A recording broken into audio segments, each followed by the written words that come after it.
अनेक समय कर्तृपक्ष को दायी करा जाई न पारे ए विषय कर्तृपक्ष संपृक्त ये सब क्षेत्र में उत्साहित केबे करिवे नहीं एभली किछि इंडिविजुअल मैटर इमोरल एक्टिविटी पई कर्तृपक्ष जो माने अनुष्ठान गढ़ी बा फाउंडर विशेषकर किट यार प्रतिष्ठाता डॉक्टर अच्युत सामंत जहाँ को मु बहुत दिन रु जानी जिते से चाकरी करते 200 टंकार जलेश्वर दीनकृष्ण महाविद्यालय सेबेठार मु जानी तेणु तांकर निष्ठा तांकर त्याग तांकर सेवा तांकर चरित्र उपर आँच आसबार नहीं बाकी पिला जो पिला निजर प्रेम जनित इनवॉल्वमेंट हेची ताकू तदंत करा जाऊ किंतु एथिरे अनुष्ठान को दायी करा जाई पारिबो नहीं ना बदनामटा मंद उद्देश्य रखिक बदनाम करा जाउची से बदनाम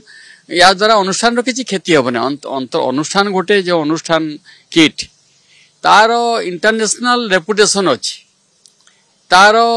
व्यापकता बहुत 50,000 जो आदिवासी छात्र बिना छात्री सब बिना माने मागणारे पढ़ुचंती बिना कौनसी अर्थ देई करी सिटी पढ़ु नांती मागणारे पढ़ुचंती एभली गोटे नजीर बोधे ओडिशा रे 1 नंबर व्यक्ति एवं सेति पई से आंतर्जातिक स्तर रे मध्य संबोधित होउचंती सम्मानित होउचंती अच्युत सामंत।